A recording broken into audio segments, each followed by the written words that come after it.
Sa araw na ito ay gagawa ako ng kakaibang siopaw pastil chicken. Unang gagawin ay ilagay ang 1/4 cup oil, 4 pieces garlic at 1 piece onion. Gisahin lang ito hanggang sa magkulay golden brown. Ilagay ang 1/4 kilo breast chicken. Bago igisa ang manok, kailangan pakuluan ito hanggang sa ito'y lumambot. Tapos idagdag ang 2 tablespoon oyster sauce. Haluin lang ito at pagkatapos, dagdag ang 2 tablespoon soy sauce, 1/2 teaspoon black pepper, 1/2 tablespoon brown sugar. Sa video na to, idagdag ang 1 teaspoon vinegar, 1/2 cup water, and 1 chicken cube. Siguraduhin na maigisa ng maayos ang mga sangkap. Dagdag ang konting sili, 1/2 tablespoon soy sauce. Ngayon ay igisa na natin lahat ng sangkap at siguraduhin na konti lang ang matira sa oil. Sa isang bowl, idagdag ang 2 3/4 cups all-purpose flour, 1 tablespoon cornstarch, 1 1/2 teaspoon baking powder, 1/2 cup white sugar, 1 teaspoon salt. Pagkatapos, haluin lang ito gamit ang whisk. Sa mixing bowl, idagdag ang 2 1/2 teaspoon instant yeast, 2 tablespoon white sugar, 1 cup warm water. Ngayon, ibuhos ng paunti-unti ang mga sangkap sa mixing bowl. Haluin ito gamit ang electric mixer. Ilagay ang 3 1/2 tablespoon shortening. Ito ang secret recipe.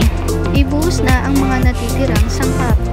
Ang purpose nito ay para may ihalo ng electric mixer ng maayos ang mga sangkap.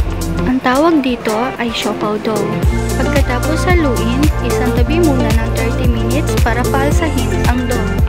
After 30 minutes, ito na ang siopaw dough. Ngayon, ilagay na natin sa tray na may halong all-purpose flour.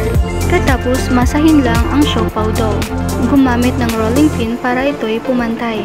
Hiwain lang ang dough, ang paraan na ito ay ang pagsukat ng siopaw dough. Bilugan ang mga nahiwang siopaw dough. Pagkatapos gumamit ng rolling pin, patagin ang dough at ilagay ang chicken pastil. Sa video na to, ipapakita ko sa inyo kung paano i-disenyo ang siopaw dough. Ngayon, ito ang outcome ng siopaw dough. Ang nilagay ko sa ilalim ng siopaw dough ay ang plastic burger. Ito ay optional kung wala kayong wax paper. Ngayon, isalang na natin sa steamer at lutuin ito ng 20 to 22 minutes. After 22 minutes, ang siopaw pastil chicken ay luto na. Ang recipe na ito ay sobrang dali lang gawin. Kaya kung gusto nyo mag-umpisa ng negosyo, subukan nyo na ang recipe na to. Sa video na to, ipapakita ko sa inyo kung paano gawin ang sauce. Ilagay ang bawang at sibuyas. Pagkatapos, gisahin ito hanggang sa ito'y maging golden brown. Magdagdag ng 1 cup water, 1 1/2 tablespoon soy sauce, and 1/2 tablespoon oyster sauce, 1 3/4 cup brown sugar, 2 tablespoon cornstarch. Siguraduhin na sa medium heat lang ang apoy para maluto ng maayos. Kailangan ganito ang outcome ng inyong sauce.